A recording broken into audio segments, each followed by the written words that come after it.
Hey everybody, this is Grace. In this video I'm going to talk about a married couple, Ashley and Seth.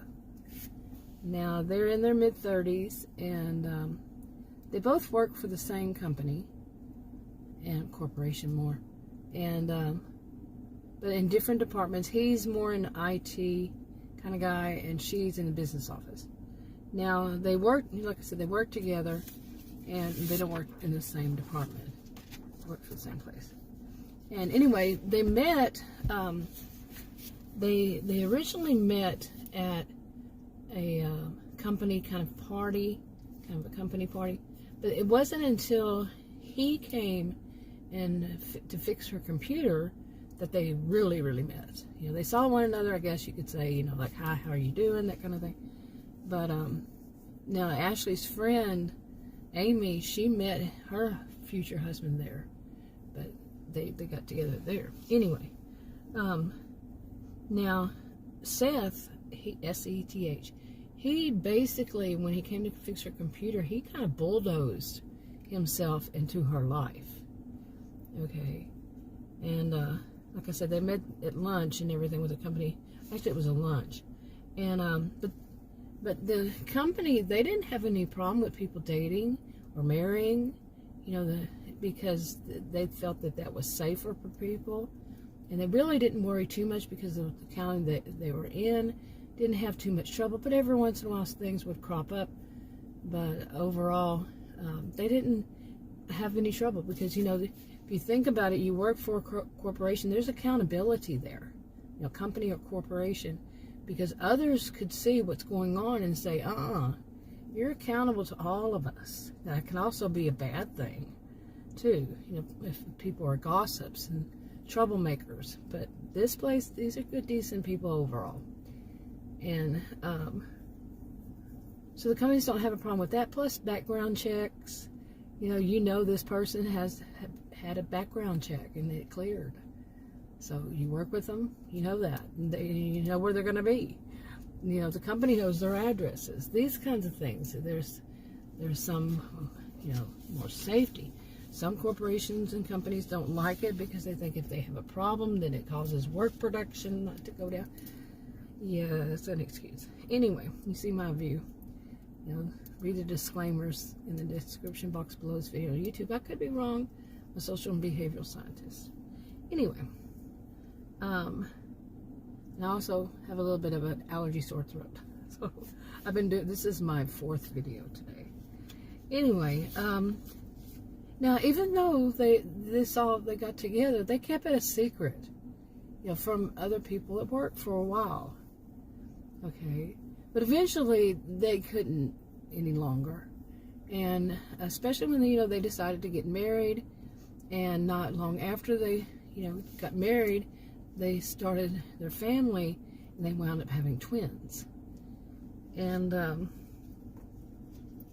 now they have a colleague that was having to go overseas for to work overseas, and that colleague, now when they got married, let's go back before they had their kids and got, right after they got married, that colleague had left. Well, Seth suggested that they buy that house. Now they both own property, they both inherited property in the county. They live in Victorson County, which is very wealthy, except for mainly one town called the Outlaws. It goes back to generations to when it first was settled. And people in that county, the other parts of the county, the whole county, except for that one town, they can buy property if they are descendants of the original settlers. Now I'm talking like there were more, 8 families altogether, and then people they brought in and all that. And of course, they check their bloodlines and all that. They have a whole crew, the whole thing that, group that does that. But even all those generations later. But anyway, they they have this, that where was I going with that? About their houses. Now he has inherited, nobody can inherit property unless they are these descendants and they can't buy property. And the people in the town, they usually don't have but maybe one or two, not the town but the county, they usually have about one or two children, sometimes more, but overall they keep it to around 1 to 2. And so there's these wealth, and then they inherited things and all that. Now Seth suggested that he and Ashley keep the, they buy this house from a colleague who was moving overseas, and moving before they got married, and move into that. They buy it. Now that should have been a red flag for Ashley, but as it is, whenever they marry, so she wasn't thinking of it, because when anybody marries, they have to go, to the elders, and the elders basically kind of run the county. They do everything legally. There's nothing illegal, but they really respect their elders. Not everybody, of course, but overall, yes. And it's part of their culture to be this way. And so they went before, and they have to sign prenups. It's just basically how it goes. And they're so used to it. It's how it always has been, this kind of thing. Part of their culture, like I said. And so they sign these prenups that what is theirs, what they go into the relationship with is what is theirs. And when they come out of it, it's theirs. Okay, so they both have homes and inheritance, so they keep it separate through a prenup, and then they just, totally, nobody really argues with this. They know this is how it goes, so it's just, that's what they did. But for him to suggest that they don't live in either one of the houses, that instead they live, by that other house, was, it's kind of a little bit odd. Okay, now the house is they got from the colleague. It's a big house, okay, and upstairs has 4 bedrooms, 2 baths, and even a kitchenette, because there's a part of it for a nanny. Okay, it was built for, this is a nanny, has a little kitchenette, and take care of and there's where the kids would be upstairs. And the guest rooms are downstairs, along with the master bedroom and master bathroom and whatever else is in there. And so it's a big house, and has the nanny and a place for a nanny. Now after they get married, yes, they after they get married, they decide to start a family, and they have twins, and they get a nanny. Okay. Now, the one thing, like I said, red flags, is because Ashley starts to notice that Seth, he has this kind of a little hint, which she did not know at the time what it would be called, some call it narcissistic, narcissistic behaviors, not the disorder, only, people who should be diagnosing would know, his own counselor, for example. But she noticed that he can hint at it, but her thought is that because they work together, and because they live in the county, they know the score, that keeps him from being full-blown with his behavior. She starts to feel this way, because there's always like a little hint, but then he backs off, like out of fear. And but now it's overall, a rough relationship as it is.